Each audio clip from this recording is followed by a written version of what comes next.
Представете си свят без интернет.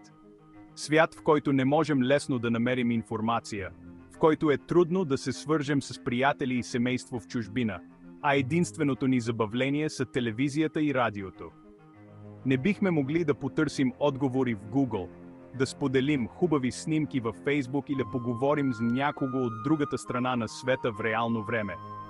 Трябваше да търсим информация в книги в библиотеките, да се обаждаме по стационарни телефони и да пишем писма. Звучи странно, нали? В днешния свят, където информацията се разпространява с скоростта на светлината, чакането на писмо с дни или седмици, ходенето до библиотеката за знания, изглежда като далечно минало. Но знаете ли какво? Само преди няколко десетилетия животът на хората наистина е бил такъв. Светът се е въртял много по-бавно, а мечтата за свързване на информация и хора по целия свят, чрез мрежа, е била само мечта. Интернет, който използваме днес, има фасцинантна и сравнително кратка история. Всичко започва с проект, наречен ARPANET, създаден по време на Студената война. Целта е била да се създаде комуникационна мрежа, устойчива на атаки, за да се гарантира, че комуникацията ще остане непрекъсната, дори в случай на ядрена война. Тогава никой не е предполагал колко голямо ще бъде влиянието на тази мрежа върху света. ARPANET първоначално е бил предназначен за свързване на учени и бърз обмен на информация. Но ARPANET в крайна сметка надхвърля всички очаквания.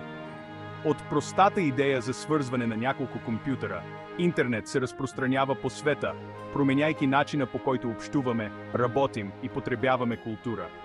Неговото влияние върху живота ни е огромно и ние продължаваме да откриваме нови неща. Електронната поща, онлайн пазаруването, социалните мрежи, стриминг услугите са само част от примерите за трансформацията, която интернет донесе в ежедневието ни. В това видео ще ви отведем на пътешествие през историята на интернет, от ARPANET до днес. Ще разгледаме ключови събития, технологични открития, визионерите, които са разпознали потенциала на интернет, както и възможностите и предизвикателствата, които носи този дигитален свят. Присъединете се към нас в това пътуване през историята на мрежата, която свърза света. А всичко започна с простата идея за свързване на няколко компютъра. Нека се върнем в 1957 година. Светът е в разгара на политически напрежения, но и на технологичен прогрес. Това е периодът на Студената война, а напрежението между двете суперсили, Съединените американски щати и Съветския съюз, е на върха си. Съветският съюз изстрелва Спутник 1, първият изкуствен спътник, в орбита около Земята. Това събитие допълнително ускорява космическата надпревара и засилва напрежението от Студената война. Въпреки че Спутник 1 е само малък спътник, който излъчва радиосигнали, той се превръща в символ на съветския технологичен напредък и е смятан за заплаха за американската сигурност и технологично превъзходство. Американците са под напрежение. Те осъзнават, че се нуждаят от надеждна комуникационна система, устойчива на атаки. Съществуващата инфраструктура е твърде уязвима. Нужен им е нова система, която може да гарантира комуникацията дори при катастрофални събития, като ядрена атака. В отговор на това предизвикателство, Американското министерство на отбраната създава Агенцията за напреднали изследователски проекти, известна като ARPA – Advanced Research Projects Agency. Нейната мисия е да предотвратява технологични изненади, подобни на изстрелването на Спътник, и да запази американското технологично предимство. ARPA събира едни от най-блестящите учени и инженери в Съединените щати, за да работят по проекти, които биха спомогнали за създаването на революционни технологии. Агенцията има голяма свобода при избора и финансирането на иновативни проекти, дори и да са рискови, но с потенциал да трансформират различни области. Една от най-амбициозните цели на ARPA е да се създаде децентрализирана комуникационна мрежа, която би могла да издържи на ядрена атака. По това време това е революционна идея. Вместо да се разчита на централизирана система, уязвима на атаки и повреди, ARPA предлага разпределена система, в която данните биха могли да се предават по различни маршрути. Дори и някои части от мрежата да бъдат унищожени, комуникацията би продължила. Тази мрежа е ARPANET, предшественикът на съвременния интернет. ARPANET е повече от технологична иновация. Тя е революция в начина, по който хората обменят информация.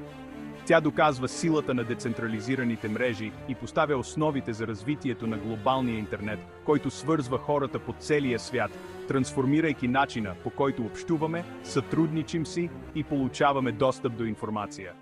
В началото ARPANET не е замислен като глобална комуникационна мрежа за всички. Неговата основна цел е да свързва изследователи от университети и правителствени агенции в Съединените щати. Целта е да се улесни споделянето на информация и компютърни ресурси. През 1969 година е изпратено първото съобщение чрез ARPANET. Простото съобщение LO всъщност е трябвало да бъде част от думата логин, но системата се срива. Е изпратено от компютър в Калифорнийския университет в Лос-Анджелес, UCLA, до компютър в изследователския институт в Станфорд. Това е ключов момент в историята на интернет, който доказва ефикасността на пакетното превключване. С развитието на ARPANET става ясно, че е необходим стандартизиран комуникационен протокол, който да позволи на различните видове компютри да комуникират помежду си. В отговор на тази нужда, през 70-те години на миналия век е разработен TCP/IP – Transmission Control Protocol, Internet Protocol. TCP/IP е като общ език, който позволява на компютрите да комуникират помежду си, независимо от хардуера или софтуера, който използват. Тази иновация е от ключово значение за това интернет да се превърне в мащабируема и оперативно съвместима система. Пауза въд ARPANET. Раждането на интернет. През 80-те години ARPANET се разширява значително, свързвайки университети, правителствени агенции и изследователски институции. Успехът на тази мрежа води до прехода към интернет. Терминът интернет отразява еволюцията от една мрежа към мрежа от мрежи. Приемането на TCP/IP като стандарт позволява свързването на различни независими мрежи, създавайки интернет наистина глобална комуникационна инфраструктура. Раждането на World Wide Web, визията на Тим Бернърс-Ли. Докато интернет е глобална платформа за комуникация, World Wide Web, изобретен от Тим Бернърс-Ли през 1989 г., прави интернет достъпен за широката публика. Бернърс-Ли, британски учен, работещ в СЕРН, Европейската организация за ядрени изследвания, си представя система, която би позволила на учените по-лесно да споделят информация, използвайки хипервръзки. Той разработва HTML, HTTP, Hypertext Transfer Protocol и първия веб браузър, позволявайки на хората лесно да достигат до информация в интернет и да я споделят. Разпространение на интернет, свързване на света. През 90-те години на миналия век, интернет преживява експлозия в популярността си. Появата на лесни за използване веб-браузъри като Mosaic и Netscape Navigator прави World Wide Web достъпен за много по-широка аудитория. Компаниите започват да се появяват онлайн, а хората започват да използват електронна поща, чат стаи и онлайн форуми, за да се свързват помежду си. Интернет бързо се превръща в неразделна част от живота ни. Паусе – глобален феномен – влиянието на интернет. Днес интернет е незаменим инструмент за милиарди хора по света. Той революционизира начина, по който общуваме, позволявайки ни мигновена връзка с всеки, навсякъде и по всяко време. Използваме го за работа, обучение, забавление, пазаруване, банкиране и много други. Неговото влияние върху живота ни е огромно, променяйки начина, по който учим, работим, прекарваме свободното си време и общуваме с света около нас. Бъдещето на свързаността. Поглед към бъдещето. Интернет се развива по-бързо от всякога. Нови технологии и приложения се появяват непрекъснато, откривайки нови възможности за живот, работа и свързване помежду си. От изкуствения интелект и интернет на нещата до виртуалната реалност и блокчейн технологията, бъдещето на интернет обещава още повече иновации и трансформации. Едно е сигурно, интернет ще продължи да оформя живота ни по начини, които тепърва ще откриваме. Докато навлизаме в тази нова ера на бързи промени, заключение. От ARPANET до безкрайни възможности. Пътят от ARPANET до интернет, който познаваме днес, е свидетелство за човешката изобретателност, жажда за знание и силата на неограничената свързаност.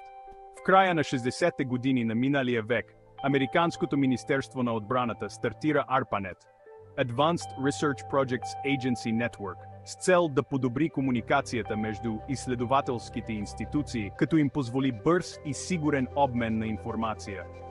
Това, което е започнало като начин за свързване на учени по време на студената война, се е превърнало в глобален феномен, който е повлиял на почти всеки аспект от живота ни.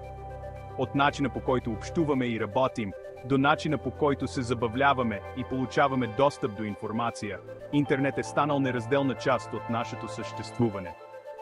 Първоначалната цел на ARPANET, създаването на стабилна, децентрализирана мрежа, устойчива на повреди, е поставила основите на интернет, такъв, какъвто го познаваме днес. Докато се възползваме от силата на интернет, трябва да сме наясно както с неговите позитиви, така и с неговите негативи. Интернет демократизира информацията, като предостави на хората от всички сфери на живота възможността да учат, споделят и се свързват по начини, които никога преди не са били възможни.